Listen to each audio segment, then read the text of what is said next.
से घर में देवी लक्ष्मी सदा सदा के लिए निवास करती है? जानिए भगवान श्री कृष्ण जी से। भक्तों, आज की इस वीडियो में हम आपको बताएंगे कि किस कारण मनुष्य के जीवन में दरिद्रता आती है। वह है ऐसा कौन सा पाप है जिसे करने के बाद देवी लक्ष्मी मनुष्य के घर को त्याग के चली जाती है, और वह कौन सा पुण्य है जिसे करने से देवी लक्ष्मी उस घर में वास करती है। तो चलिए दोस्तों, जानते हैं इस कथा के माध्यम से। एक समय की बात है, एक दिन गरुड़ देव भगवान श्री कृष्ण जी के पास जाते हैं और बोलते हैं, मेरा आपको सादर प्रणाम। भगवान श्री कृष्ण कहते हैं, हे गरुड़, आज किस प्रयोजन से गोलोक आना हुआ? तब गरुड़ बोलते हैं, हे प्रभु, मैं आपसे आज 3 प्रश्नों के उत्तर जानने के लिए आया हूँ।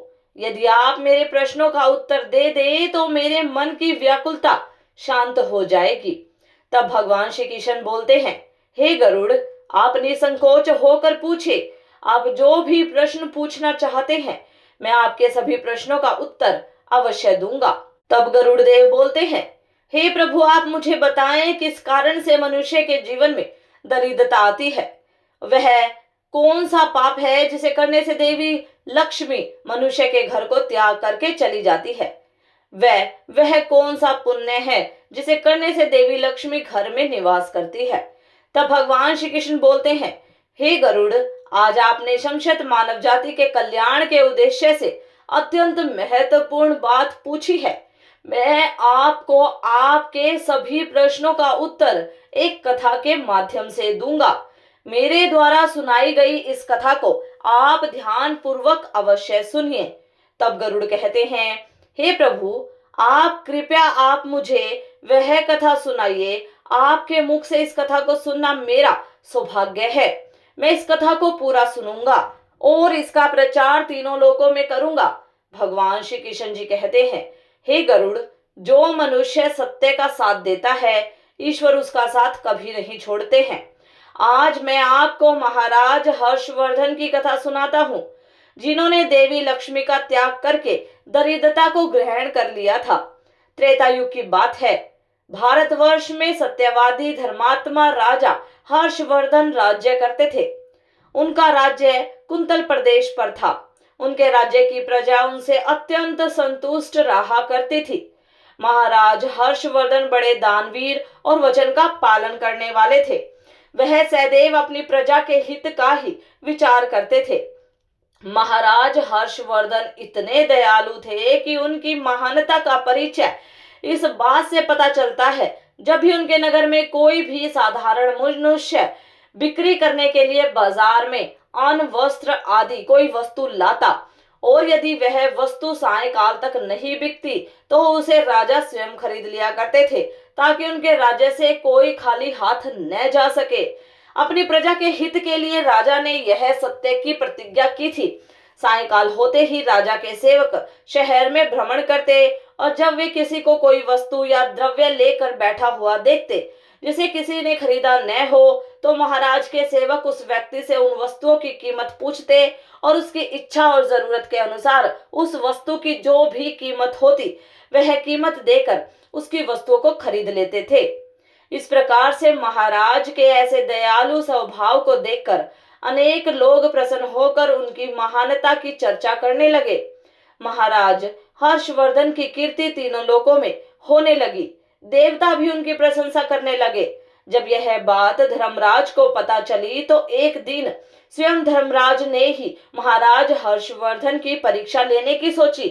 फिर एक दिन स्वयं धर्मराज एक ब्राह्मण का वेश धारण करके महाराज हर्षवर्धन की नगरी में प्रकट हुए। उन्होंने अपने साथ टूटी फूटी चीजें, कूड़ा करकट और कचरा एक पेटी में भर करके ले लिया, अर्थात उन्होंने दरिद्रता पेटी में भर लिया, और उस पेटी को लेकर वे सत्यवादी महाराज हर्षवर्धन के नगर में उनकी परीक्षा लेने के लिए पहुंच गए। धर्मराज उस नगर के बाजार में उस दरिद्रता वाली पेटी को बेचने के लिए बैठ गए, किंतु कौन व्यक्ति कूड़ा कचरा खरीदेगा?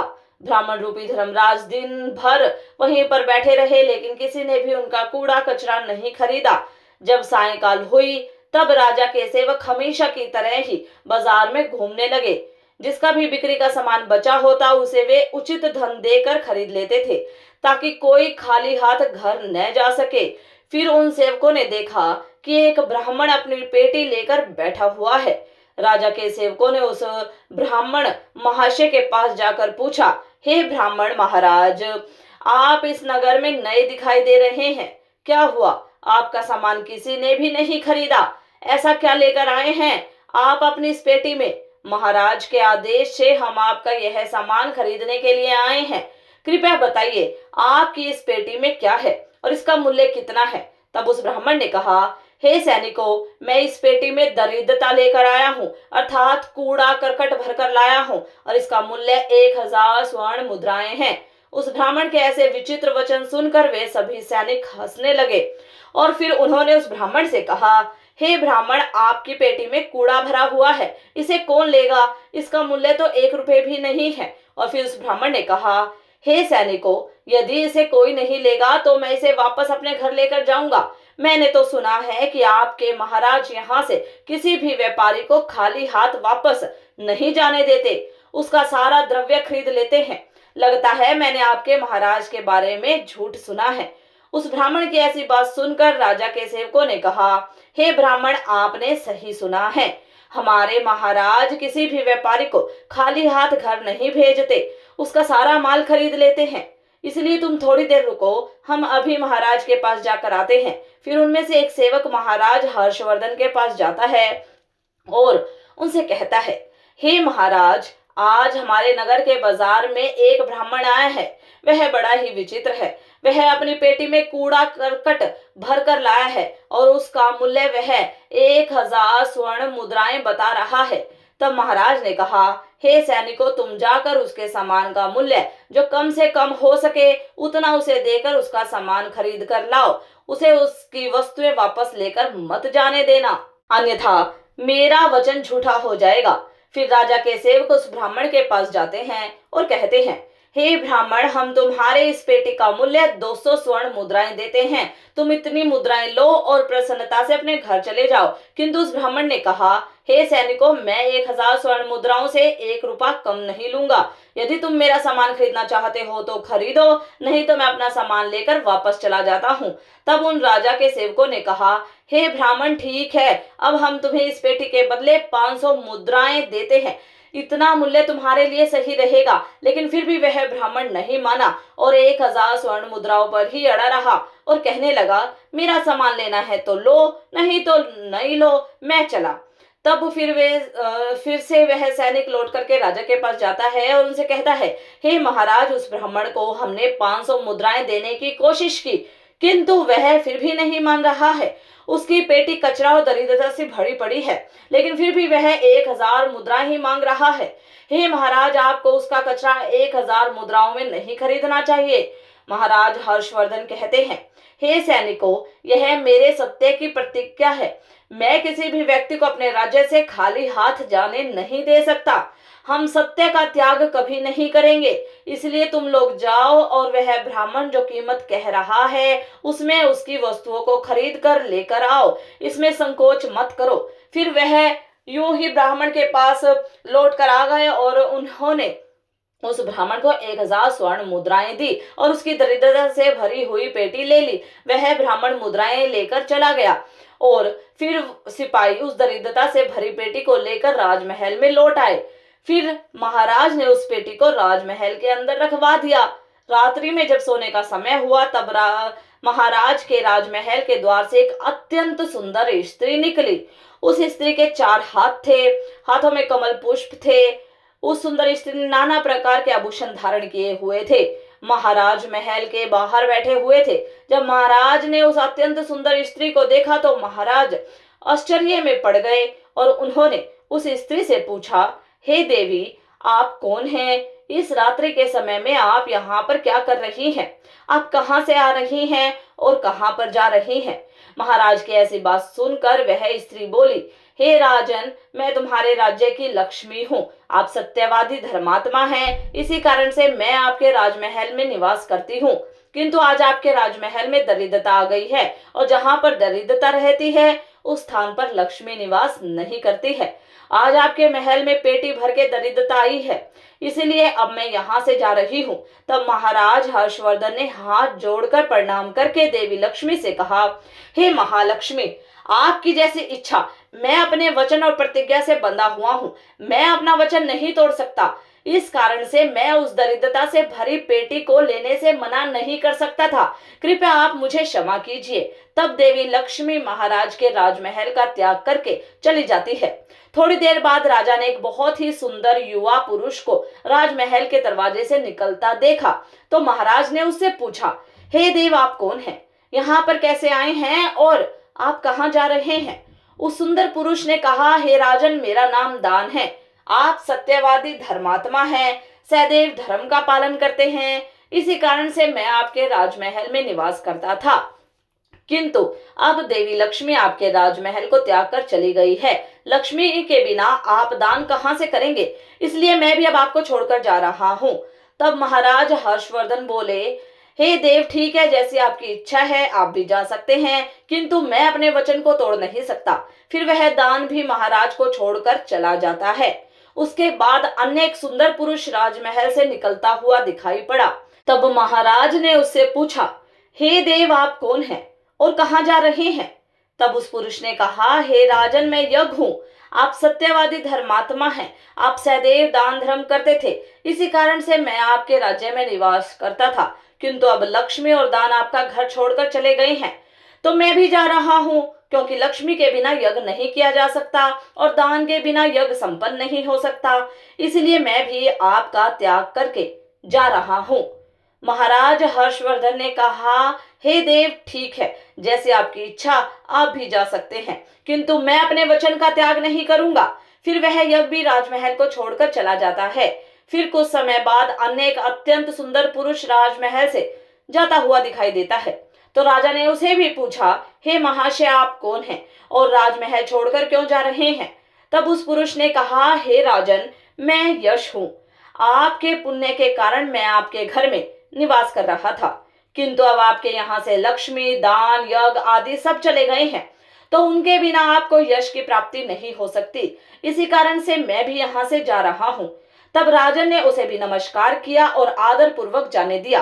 फिर उसके बाद अन्य एक अत्यंत सुंदर स्त्री राजमहल से निकली, जिसने सुंदर वस्त्र परिधान किए हुए थे। उसे देखकर राजा ने पूछ लिया, हे देवी, आप कौन हैं और आप किस कारण से मेरे राजमहल का त्याग कर रही हो?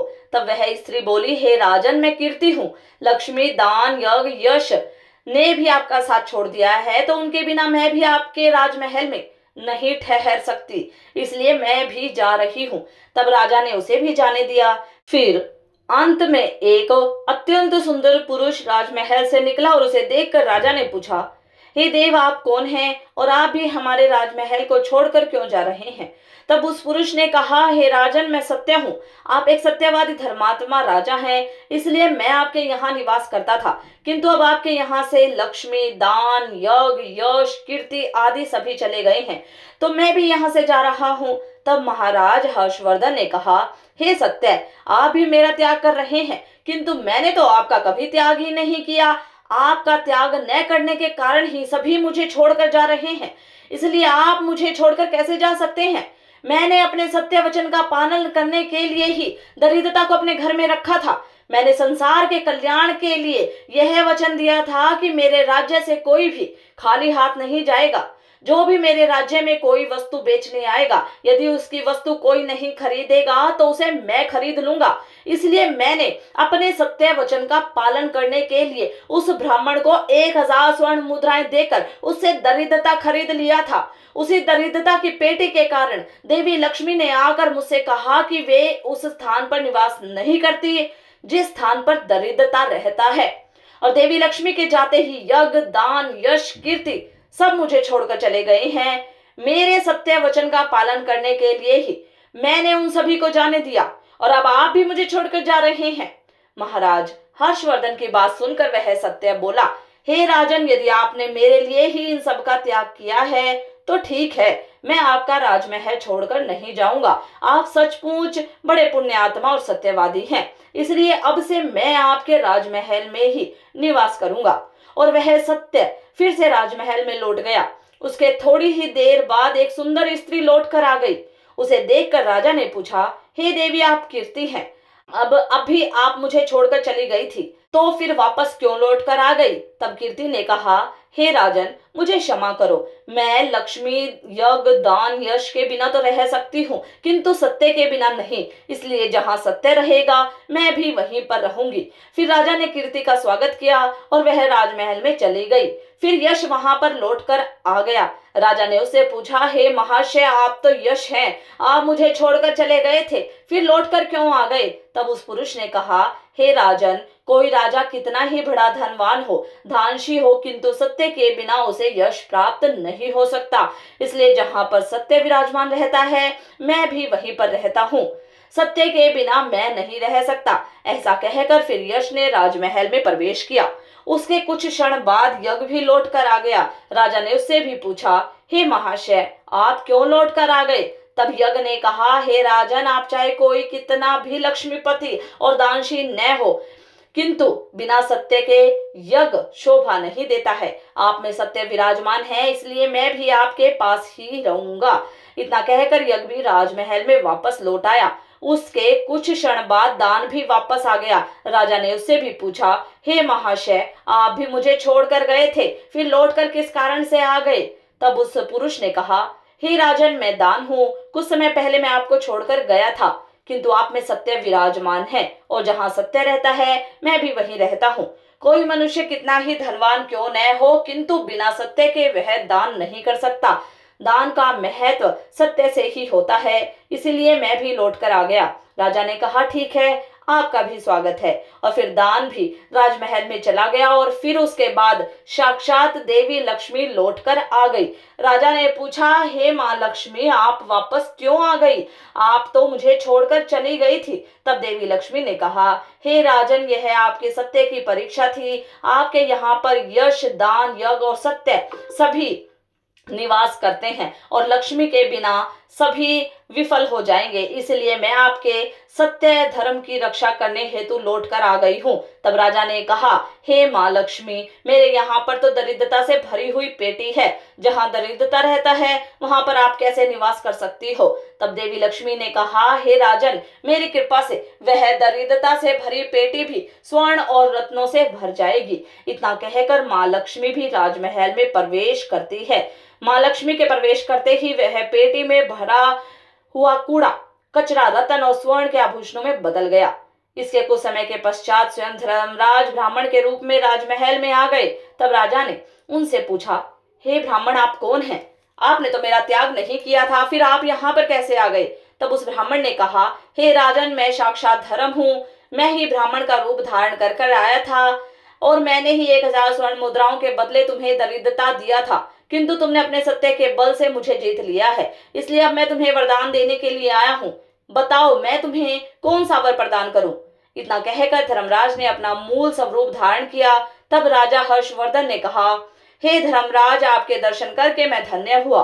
कृपा आप अपनी सदैव कृपा मुझ पर बनाए रखें, मुझे और कुछ नहीं चाहिए। फिर धर्मराज ने राजा को आशीर्वाद दिया और उस स्थान से अंतर्ध्यान हो गए। भगवान श्री कृष्ण कहते हैं, हे गरुड़ देव, इस प्रकार से अपने सत्य धर्म के कारण ही महाराज ने सभी पर विजय प्राप्त की थी। इसलिए मनुष्य को कभी भी सत्य का अनादर नहीं करना चाहिए, हमेशा सत्य का पालन करना चाहिए। जो सत्य की राह पर चलता है उसके पास लक्ष्मी, दान, यज्ञ, यश, कीर्ति सदैव निवास करते हैं।